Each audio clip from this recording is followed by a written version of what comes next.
सदगुरु कबीर साहब जी कहते हैं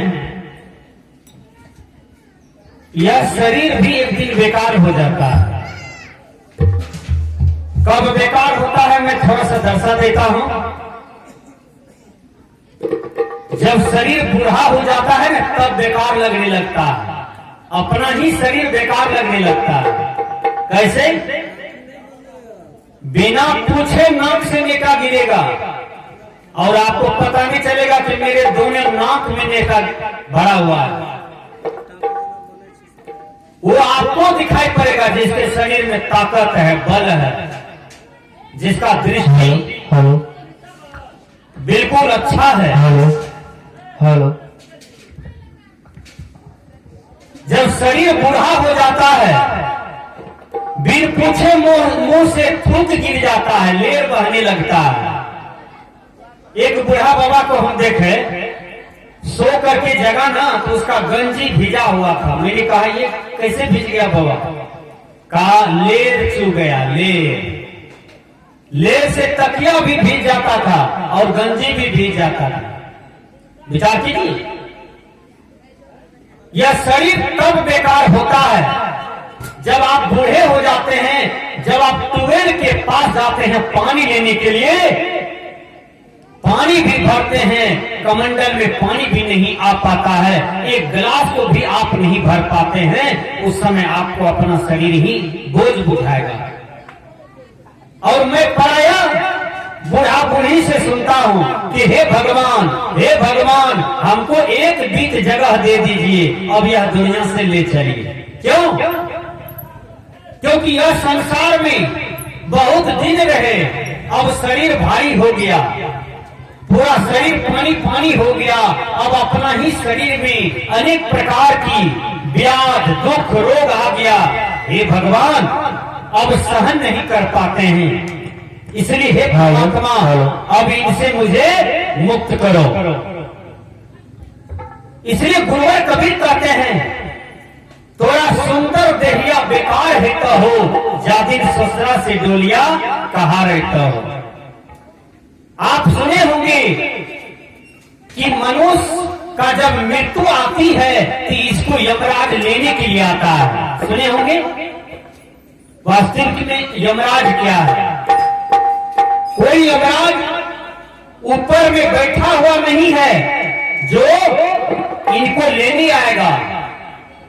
कोई यमराज का घर आकाश में नहीं है जो उतर करके आएंगे और इनको दर्शन देंगे और उनको हत्या करके उनको ले जाएगा। नहीं, जिसका जन्म हुआ है उसकी मृत्यु हो जाती है। आप शरीर नहीं भी छोड़िएगा फिर भी शरीर छूटेगा, यह प्रकृति का नियम है। आप देखिए अपने दादा को, बाप को जो गया है आपके सामने में, क्या वो बताता है कि अभी हम जा रहे हैं? नहीं, ये घंटा पहले आपसे बात की करता था, अब एकाएक उसका शरीर छूट रहा है। तो अपने आप छूट रहा है, बिन बुलाए छूट रहा है, बिन छोड़े छूट रहा है, क्योंकि ये प्रकृति का नियम है कि छूटेगा। इसलिए प्रकृति के नियम से कोई नहीं बचेगा दुनिया में। इसलिए हम कबीर साहब जी कहते हैं तोरा सुंदर देहिया बेकार है कहो, जादिन ससुरा से डोलिया कहा रहता हो। वो ससुरा क्या है? वो ससुरा यहाँ काल्पनिक है कि भगवान के घर से, धर्मराज के घर से यमराज आएंगे और तुमको ठोठा मुख के ले जाएगा, गर्दन मुख करके ले जाएगा। विचार कीजिए, यानी मृत्यु आएगी, ये शरीर तुम्हारा उस दिन मिट्टी में मिल जाएगा, ये शरीर एक मुट्ठी का राख हो जाएगा, यह शरीर को फेंक देगा तो मछली कीड़ा कृमि नोच नोच के खा लेगा। ये कबीर साहब जी कहते हैं जब तक रहता जग में घेरा, सब कोई कहता मेरा मेरा, अजाई के बेरिया न साथ देता हो। यानी जब तक आप संसार में हैं, कड़े कमान है, बलशाली हैं, तब तक लोग आपको कहेंगे ये मेरे पापा जी हैं, ये मेरे माता जी हैं, ये मेरे चाचा जी हैं, ये मेरे बड़े पप्पा है, ये मेरे दादाजी हैं, ये मेरे नाना जी हैं। आपसे 1 टका का स्वार्थ किसी को नहीं है। एक भी आदमी आपको दुलार प्यार नहीं करेगा। 1 टका की आमदनी सबको देते हैं, हर जगह। 1 लाख की आमदनी देते हैं तो सब आपको प्यार करेगा। जब 1 टका की आमदनी आपसे घट जाएगा, देखेगा इसके पास कुछ हो नहीं है, तब कोई दुलार प्यार नहीं करेगा। ये संसार आपसे रूठ जाएगा, क्योंकि ये संसार के लोग स्वार्थ के यार हैं। इसलिए गुरुवर कबीर कहते हैं, जब तक रहता जग में डेरा, सब कोई कहता मेरा मेरा, जाई के बेरिया न साथ जेता हो। यानी जब तुम जाओगे उस समय कोई साथ नहीं जाएगा। तुम्हारा कमाया हुआ दौलत भी तिजोरी में रह जाएगा, बेंचे में रह जाएगा, खेते में रह जाएगा, सब चीज यहीं रह जाएगा। इसलिए कबीर साहब जी कहते हैं, राम नाम भजो, राम नाम भजो, चेती देखी मनमाही हो, लक्ष्य करोरी जोड़ी धन गारे, चलत डोलावत बाही हो। कहा जो लाख करोड़ का संपत्ति कमाया, अर्जन किया, वो भी चलत डोलावा, दोनों हाथ को डोला डोला के अकेले चला गया, छुच्छे चला गया। विचार कीजिए, रावण समूचा लंका का जो निर्माण किया रावण, वो दुनिया से जाने लगा तो नकमुंडी भर भी सोना हाथ में नहीं ले जा पाया। जबकि सोने का घर द्वार दीवार सब चीज रावण को सोने का था। विचार कीजिए, आज 2 किलो सोना हो जाए ये बेलतरी में किसी को, तो उसको ठंडी में कम्बल ओढ़ने की जरूरत नहीं है, वैसे गर्मी फूकेगा। विचार कीजिए, 2 किलो केवल सोना हो जाए। रावण को इतना सोना था, तब रावण को इतना अहंकार घमंड था, लेकिन रावण जब मर गया तो दोनों हाथ खाली था। विचार कीजिए, कंस जब मर गया तो दोनों हाथ खाली था। दुर्योधन मर गया, दिन रात संपत्ति संपत्ति के लिए दुर्योधन लड़ाई किया, दिया से लड़ाई किया, भाई को भाई नहीं समझा दुर्योधन, पिता को पिता नहीं समझा, बड़ी मां को बड़ी मां नहीं समझा दुर्योधन, धर्म को सुधरना लगा दिया। वह दुर्योधन जब मर गया तो दोनों हाथ खाली था। बादशाह सिकंदर जो पूरे दुनिया को जीत लिया था, वो सिकंदर जब दुनिया से जाने लगा तो दोनों हाथ खाली था। सजना, कबीर साहब जी कहते हैं, जय दिन है तो बंद बोली, तय दिन खोली लेता तो रचोली। मतलब ये शरीर में जब तक आप बोलते हैं, भूखते हैं, कुछ करते हैं, यानी देखते हैं, आदान प्रदान करते हैं, तो सब कहेगा नहीं संसार में है। जैसे बोली बंद हुआ तुरंत चोली खोल लेगा। आपका चोली खोलने का मतलब, यदि कान में सोना है तो वो खोल लेगा, गला में सोना की सिकड़ी है वो खोल लेगा, जिंदगी भर नकबुन्नी नाक में रहा है वो नाक से बढ़िया से खोल करके नकबुन्नी नथिया निकाल लेगा, टांग से पायल निकाल लेगा, पैर से। जय दिन है तो बंद बोली, तय दिन खोली लेता तो रचोली है।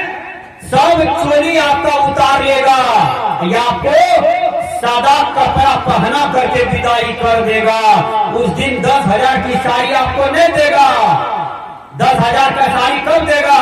दशहरा मेला में देगा, छठ पूजा में देगा। लेकिन जब शरीर छूटेगा तो वही 125 का कपड़ा पहना के आपको विदाई कर देगा। विचार कीजिए, क्योंकि आपसे स्वार्थ टूट गया, आपसे कुछ हो नहीं मिलेगा। कहेगा ये मुर्दा है, मुर्दा को 10,000 का साया साड़ी दे के क्या करेगा?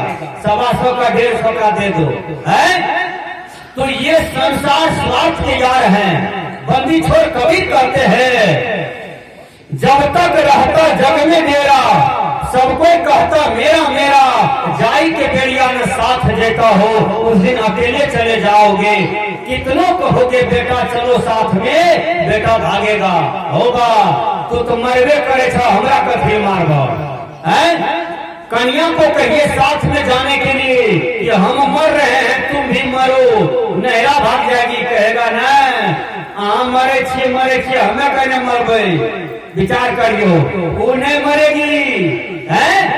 मरने के लिए कोई नहीं चाहता है सजनों, इसलिए कबीर साहब जी कहते हैं जय दिन है तो बंद बोली, तय दिन खोली लेता तोरा चोली, जाई के बेरिया न साथ जेता हो, हैं जा दिन ससुरा से डोलिया कहा रहता हो, तोरा सुंदर देहिया बेकार रहता हो। कबीर साहब जी कहते हैं कहत कबीर गुरु पुकारी, सुनो नर और नारी, कहा उस दिन काम कौन देगा, वह दिन गुरु के भजनिया तोरा काम देता हो। कहा जिस दिन मरोगे, जिस दिन दुनिया से अकेले जाओगे, उस दिन गुरु का भजन ही काम देगा। इसलिए गुरु मंत्र ले लो, गुरु दीक्षा ले लो, माला कंठी लेकर के ध्यान भजन सुमरन करो। केवल दिखावा मत करो दुनिया में, ये दिखावा से कुछ होने जाने को नहीं है। साधना करो, साधना, साधु बनो, साधना करो। साधु बने हो, जर्दा खाते हो, पान चिबाते हो, है कभी काल दारू पी लेते हो, कभी काल शराबो पी लेते हो, और कभी काल भाई को कपार पर डंडो मार देते हो। ये कैसा साधु? साधु का मतलब हुआ बिल्कुल सोधा हुआ जीवन। कहत कबीर सुनो भाई साधो, मतलब मन को साधो, इंद्रियों को साधो, सब चीज को साध लो, तब तुम साधु हो।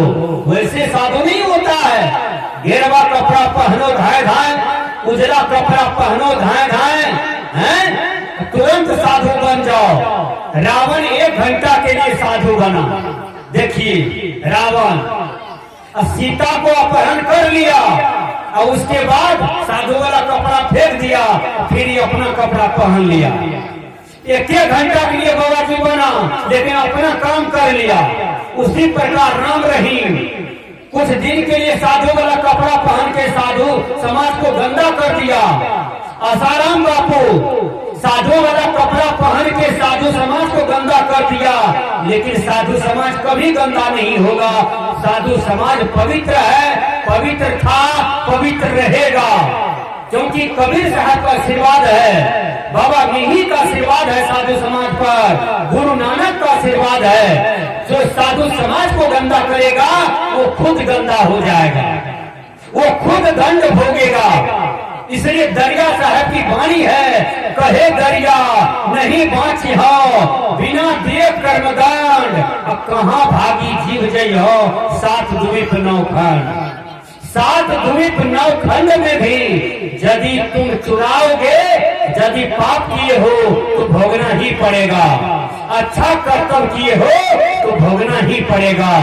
इसलिए कबीर साहब जी कहते हैं वादिन गुरु के भजनिया तोरा काम देता हो। जब दुनिया में कोई काम नहीं देता है तो गुरु का भजन ही काम में आता है, ईश्वर भजन में भजन ही काम आता है। इसलिए माँ का सेवा करें, पिता का सेवा करें, गुरु का सेवा करें, यही आपको अंतिम में काम देगा।